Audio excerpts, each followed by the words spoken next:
I'm talking to Ben Robins today. Hi, Ben. Can you just tell us, just give us your title and who you are and what you do? Yes, I'm a doctor at the University of Hertfordshire, a senior research fellow at the School of Computer Science at the University of Hertfordshire. We work at the School of Hertfordshire. I want to talk to you about what you actually do at the university, and also I've heard about that you're working with a robot with children with autism. Can you run us through what it is you're actually doing and tell us about what that is? Yes, at the University of Hertfordshire, we have a research group that started over in 1998. Professor Kerstin Dottenham started our project at researching how robots might help communication and social interaction skills for children with autism. I joined in 2002, and since then we started with several robots investigating the potential use of robotic and other systems as therapeutic or educational tools specifically for use for children with autism. I must say we focus on developing the technology. We are not developing ourselves new intervention programs as such, but we're consulting all the time psychologists and professionals and therapists, etc. The current robot in 2006 we developed in our lab the Kaspa Robot, which is a small childlike humanoid robot. Then we developed it specifically with all the characteristics to help children with autism. I don't know listening if the listeners knows. Maybe I should give just a few sentences about autism generally, just to put it in context, because we know that, although I generalize, but we know that the main characteristic for children with autism is social interaction, social communication, and social imagination. These are the areas of difficulties that they have. Difficulty to understand others people's intentions or facial expressions, etc. So we come with the idea, or we've seen that we have a humanoid robot, because there are a lot of robots that currently being used since autism become more and more in the news. More and more robotic labs, universities try to help and use different robots, and there are various robots. Kaspa specifically we use intentionally a human face, but simplified. So because it's simplified, we found that the children feel more comfortable to engage with it. We know that children with autism they like computers, they like mechanical toys, and they like all this automation, and we found that most of them really like the robot. And we've seen that we simplified the face, so there are still human features, but with less complexity. And we found that the children find it safe for them. They feel more comfortable. They look at the robot eyes, which normally they don't look at, or some of them don't look at people eyes. We took the challenge to work with autism. It's a wide spectrum, and we took the challenge to work with the low-functioning children on the lower part of the spectrum. So some of the children have no language or very limited language, etc. And we found that with the robot, they explore the robot. The robot also speaks, for example. So the robot has facial expression, very basic facial expression, like smile as happy or sad as not happy. The robot has sensors, the tactile sensors, so we encourage the children to interact with the robot, and if they're gentle with the robot gives someone feedback of encouragement, like, this is nice, or we said something, this is nice, or you tickle me, for example.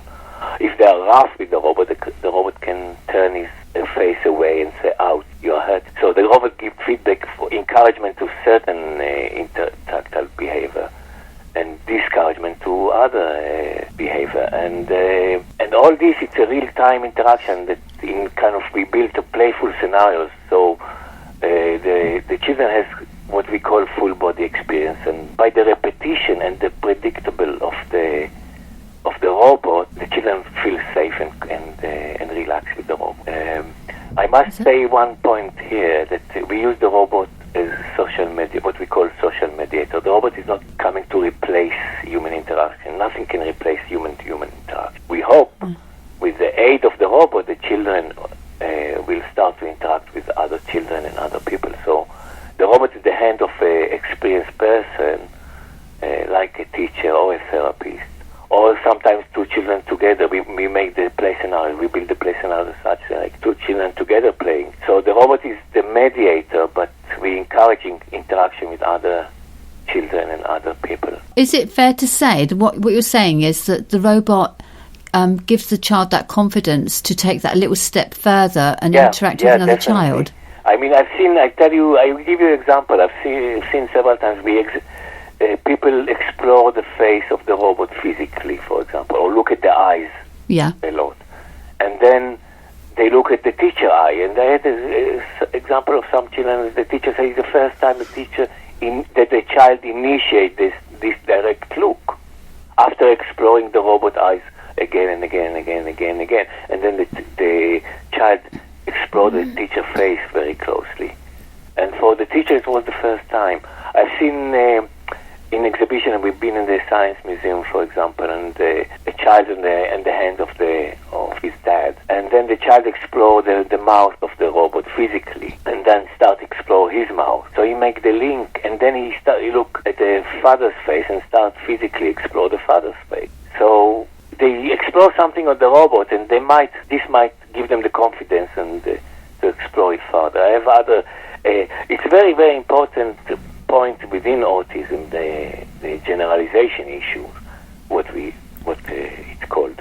We know that the children with autism or people with autism have difficulty to generalize from one context to another, which means if they learn something in one context, not necessarily they will use it in another context.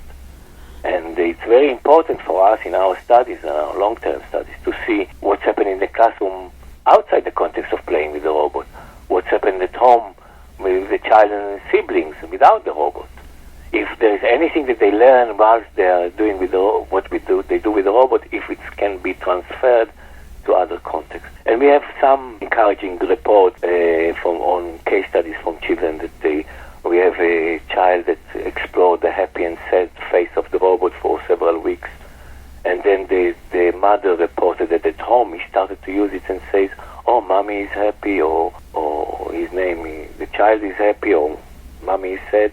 And the mother said this is the first time she had some kind of communication from the child about the feelings. Oh, gosh. So, yes, we have, I mean, of course we need to do longer studies with many, many, many more children before we claim that the robot helped for this or that. But we have case study examples that it's happening. It's very encouraging. It seems like it's opening up their mind and it's building their confidence, and they are looking to the robot as their very close companion and their friend, isn't it? Yeah. I mean, there's also some cautions on the way. We published some papers in the past, and some of the cautions that they put, because for some children they really like it very much. So they start to build attachment to them, and the question is, do we want to encourage attachment to a machine? So the robot is there to simplify everything. Still keep the human features, but make it simple, make it predictable, make it because it's predictable. We developed a remote control that we give the children the control on the robot. So they press buttons. There are some buttons with symbols or with pictures, and they press the buttons and the robot reacts. And if it's a happy, smiley face, the robot make a gesture of happy and smiley face. If it's sad or any other thing. And for the children, the predictability and make it more reliable, that's what causes them confidence. It will be very difficult for a person to have the patience and to repeat itself again and again and again and again in the very same way without overwhelming other responses or overwhelming with other details in the reply or in the expression. So they need that simplicity to... Yeah, they need this. This is the starting point, the simplicity and the predictability and the reliability in this sense. And I'll be talking to you again at a later date then, Ben, but if anybody wants to know more information about this, where can they find it? And if they wanted to get in touch with you? Yes, there is we have a website. I mean, just to mention, currently we're doing a lot of studies in local schools and in families' home. We built several prototypes. We have about 20 in our lab that we actually give on loan. We train the teachers and the parents, and we give it on loan for them for several months to work as they find best suitable for them. And it's so different from one child to another because the children are so different. And yes, so we will be happy to collaborate locally with local. We're still collaborating with several schools, and we're happy to get more schools and more families. But yes, we have a website called hertz.ac.uk/Kaspa.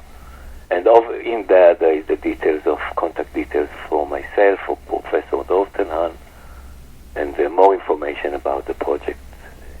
It is, and we'll put your details on Nikki Radio's website as well. If anybody wants to get in touch, we can pass them on to you. Oh, it's been really interesting speaking to you. I'll catch up with you again. Of course, if anyone wants to find out more details, it'll all be on the website.